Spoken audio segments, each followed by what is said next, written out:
बोल देना है कितना कमाता है। हेलो दोस्तों, welcome back to my channel. आज मैं आपसे एक और चीज़ शेयर करना चाहूँगा कि कई बार कई सारे लोगों के दिल में एक ख्याल ज़रूर आता है कि नहीं भाई, सब छोड़ छाड़ के जाके संन्यास ले लेते हैं, ढूंढते हैं जो भी आत्मा परमात्मा जो भी ईश्वर है उसको ढूंढने के लिए चलो संन्यास ले लेते हैं। वो भी बात सही है, लेकिन मैं आपको बोलता हूँ कई बार संन्यास लेने की भी ज़रूरत नहीं है। आप गृहस्थ आश्रम में रहकर भी उस तत्व को जान सकते हो। हाँ, एक सिंपल एक आपको मैं दोपहर ही कहीं तो एक रील में देखा, वो महाराज जी का मैं नाम रैंडम था तो मैं क्रेडिट उनको ही दूंगा उस सेंटेंस का। तो उन्होंने बहुत अच्छा उन्होंने एक बहुत अच्छी बात कही, आप घर चलाते हो ना, इसका मतलब आप शिव हो। कितना डीप मीनिंग है पता है इसमें। बाबा भोलेनाथ और कहीं नहीं, तुम्हारे अंदर है, उसको ढूंढो, सिर्फ बाहर कहीं ढूंढने की ज़रूरत नहीं। और दूसरी चीज़, बाबा भोलेनाथ वैरागी भी हैं, गृहस्थ आश्रम भी उन्होंने चलाया। तो आप हठ योग में आप कई सारी चीज़ें कर सकते हो, वो भी बहुत मुश्किल होता है। और आज की डेट में या फिर पहले भी हो, घर चलाना भी बहुत मुश्किल का काम होता है भाई।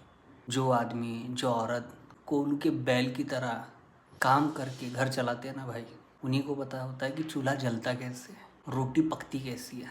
बैठे बिठाए यहाँ इस दुनिया में कोई किसी कुछ नहीं देता, लेकिन एक घर चलाने के लिए जो जिम्मेदारी अपने कंधे पे उठानी पड़ती है ना भाई, सच में एक जो परिवार होता है ना, वो भी अपने आप में एक विश्व है, उसको भी चलाना अपने आप में एक कसरत है। ये बात हमेशा ध्यान में रखना।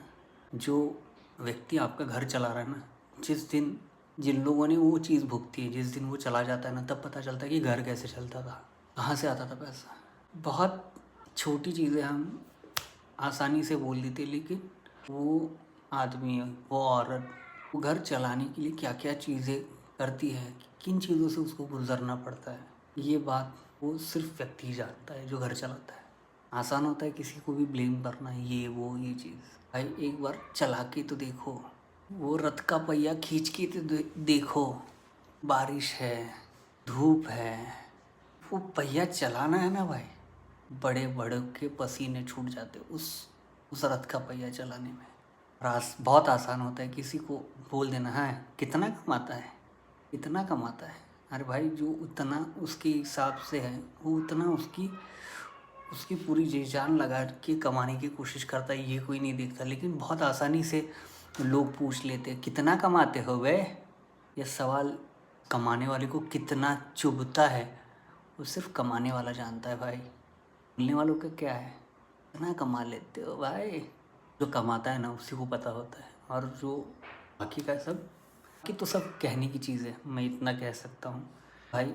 एक एक स्टोरी आपको बहुत अच्छी तरीके से मैं शेयर करूँगा आज इस टॉपिक पे। महाराज जी को एक होता है ना, मैं दिन रात सुबह शाम हर वक्त का नाम लेता हूँ, तो ईश्वर का सबसे प्रिय भक्त मैं ही रहूँगा।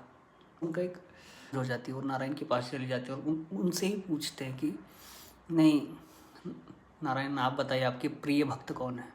तो नारायण जी ने उनको कहा कि वो नीचे आप देख रहे हो ना, किसान मेरा प्रिय भक्त है। जी भड़क गए, ऐसे कैसे हो सकता है, मैं सुबह शाम हर दिन हर वक्त हर समय हर क्षण मैं आपका नाम लेता हूँ।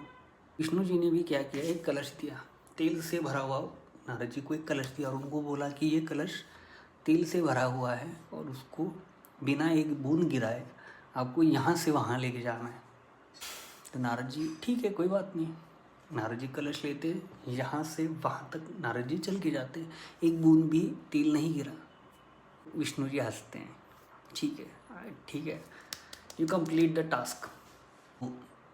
नारद जी पूछते ऐसा क्यों आपने बोला, तो वो पूछते कि जाओ उस किसान के साथ एक दिन बिताओ। उसको मैंने इतनी सारी परेशानी, इतनी सारी कठिनाइयाँ दी, इतना सारा काम दिया है, वो दिन में सिर्फ एक बार सोने से पहले मेरा नाम लेता है। गृहस्थ आश्रम में रह के कम से कम ये पूजा पाठ छोड़ दो, कम से कम दिन में एक बार प्रभु का नाम ले लो, बहुत है बेटा, बहुत है। ज़्यादा समंदर में नहीं ले जाऊंगा, लेकिन जितने गुरु के आशीर्वाद से जितनी बुद्धि है उसके आशीर्वाद से जो भी ये शब्द चल रहे हैं भाई। बस आज के लिए इतना ही है, कल फिर मिलते हैं वीडियो में।